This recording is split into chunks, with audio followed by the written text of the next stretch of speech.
Little Miss Magic. Early one morning in summer, Little Miss Magic awoke in the bedroom of Abracadabra Cottage, which was where she lived. She yawned a yawn and got out of bed. She went to the bathroom to clean her teeth. Squeeze, she said to the tube of toothpaste. And guess what? The tube of toothpaste jumped up and squeezed itself onto Little Miss Magic's toothbrush. Honestly, Little Miss Magic isn't called Little Miss Magic for nothing. When she tells something to do something, it does it. She went downstairs to the kitchen. Boil, she said to the kettle, and it did. Toast, she said to the toaster. Spread, she said to a knife, and the knife jumped up and spread some butter onto the toast. Pour, she said to the coffee pot, and she sat down to breakfast. Don't you wish you could make things do things like that? She was enjoying a second cup of coffee when there was a knock at the kitchen door. Open, she said to the door, and as it did, there stood Mr. Happy, looking exactly the opposite. You don't look your usual self, remarked Little Miss Magic. What's the matter? Everything, replied Mr. Happy.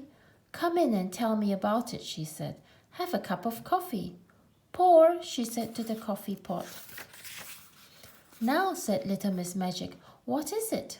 It's Mr. Tickle, replied Mr. Happy. He's become absolutely impossible. What do you mean? Asked Little Miss Magic. Well, went on Mr. Happy, he used to go around tickling people every now and then, but now he's going around tickling people all the time. He sighed. Little Miss Magic looked at him. It can't be that bad, she said. It's worse, said Mr. Happy unhappily. Cheer up, she grinned. Come on, she said, and off they set from Abracadabra Cottage. After you, said Little Miss Magic to Mr. Happy. Close, she said to the door. Mr. Tickle was in full cry.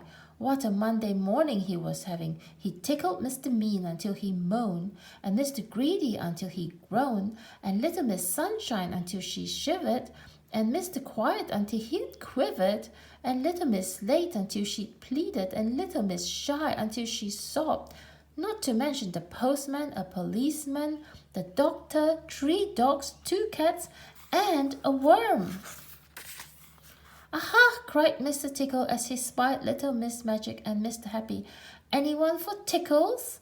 And he rushed up to them, reaching out those extraordinarily long arms of his, with those particularly ticklish fingers on the ends of them. And Little Miss Magic looked at Mr. Happy.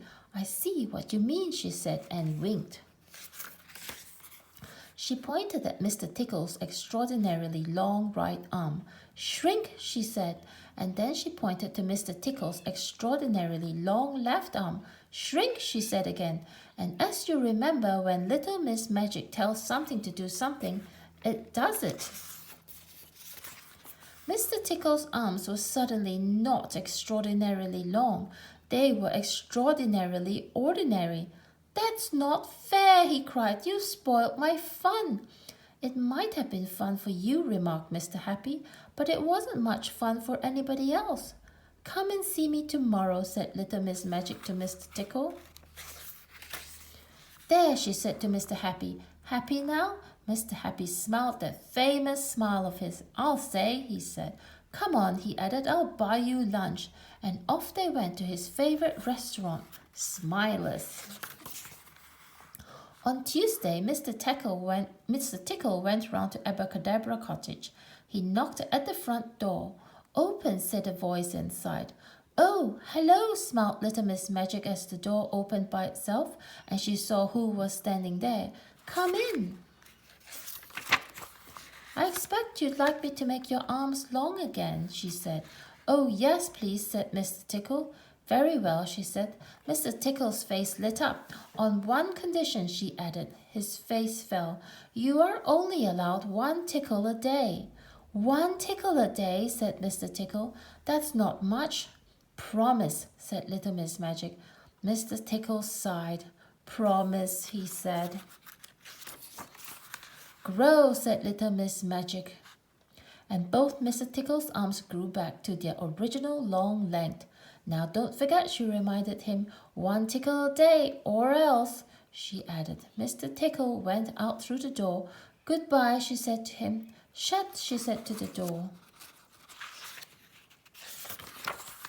Mr. Tickle stood outside Little Miss Magic's cottage. Ah, well, he thought, 1 tickle a day is better than no tickles a day. It was then that he saw one of the downstairs windows of Abracadabra Cottage was open, and a small smile came to his face. 1 tickle a day, he thought. And on that Tuesday morning, as one of those extraordinarily long arms reached in through the open window of Abracadabra Cottage, the small smile on the face of Mr. Tickle turned into a giant grin. 1 tickle a day, he thought. The end.